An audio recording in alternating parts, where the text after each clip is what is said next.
Betting apps వ్యవహారం దేశవ్యాప్తంగా సంచలనంగా మారిన నేపథ్యంలో తెలంగాణలో ఈ కేసుపై దర్యాప్తు మరింత వేగంగా కొనసాగుతోంది.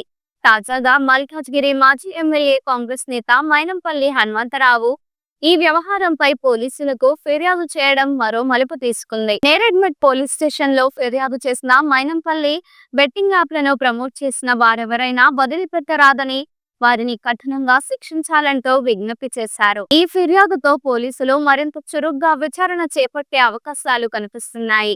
ఇప్పటికే తెలంగాణలోని పలు ప్రాంతాల్లో బెట్టింగ్ యాప్ల కారణంగా వేలాది మంది మోసపోయిన ఘటనలు వెలుగు చూస్తున్నాయి. యూట్యూబ్, సోషల్ మీడియా, ఇతర ప్లాట్ఫామ్ల ద్వారా కొన్ని ప్రముఖ వ్యక్తులు, ఇన్ఫ్లుయెన్సర్లు ఈ యాప్లను ప్రమోట్ చేస్తున్నారని ఆరోపణలు ఎదుర్కొంటున్నారు.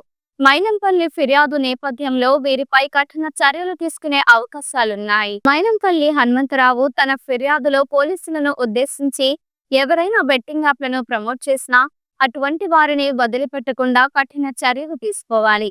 ఈ యాప్ల కారణంగా ఎందరో యువతీ యువకులు మోసపోతున్నారు. వారి జీవితాలను నాశనం చేస్తున్న ఈ వ్యవస్థపై ప్రభుత్వం, పోలీసులు గట్టిగా వ్యవహరించాలని పేర్కొన్నారు. బెట్టింగ్ యాప్ల వ్యవహారం వెలుగులోకి వచ్చిన తరువాత పోలీసులు ఇప్పటికే పలు చోట్ల రైడ్లు నిర్వహించి కీలకమైన ఆధారాలను సేకరించారు. ఈ కేసులో కొందరు ప్రముఖులు, సెలబ్రిటీలు, సోషల్ మీడియా ప్రభావశీలులు ప్రమేయం ఉన్నట్లు తెలుస్తోంది. దీనికి సంబంధించి వారి బ్యాంక్ లావాదేవీలను పరిశీలిస్తూ అవసరమైన సమాచారం సేకరించేందుకు అధికారులు ప్రణాళికలు రచిస్తున్నారు. ఈ కేసుకు సంబంధించి ఇప్పటికే పోలీసులు లుకౌట్ నోటీసులు జారీ చేయడం, పలు చోట్ల దాడులు నిర్వహించడం ద్వారా దర్యాప్తును మరింత ముందుకు తీసుకెళ్తున్నారు. మైనంపల్లి ఫిర్యాదు మరింత ప్రాధాన్యత సాధించడంతో విచారణను వేగవంతం చేసేందుకు పోలీసులు కసరత్తు ప్రారంభించారు.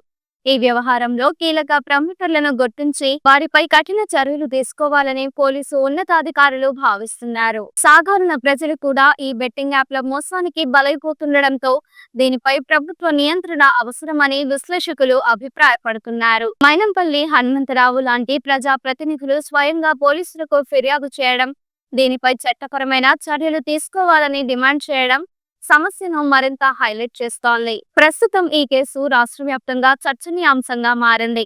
మైనంపల్లి ఫిర్యాదుతో పోలీసులు మరింత కఠినంగా వ్యవహరించే అవకాశం ఉంది.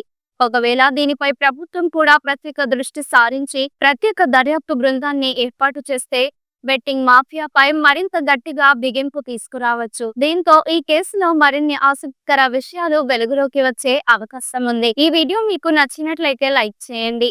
మీరు ఎటువంటి అప్డేట్స్ గురించి తెలుసుకోవాలనుకుంటున్నారో వెంటనే కమెంట్ బాక్స్ లో కమెంట్ చేయండి. ఈ లైవ్ మీకు నచ్చినట్లయితే లైక్ చేయండి. మీరు ఎటువంటి లైవ్ అప్డేట్స్ గురించి తెలుసుకోవాలనుకుంటున్నారో కమెంట్ బాక్స్ లో కమెంట్ చేయండి.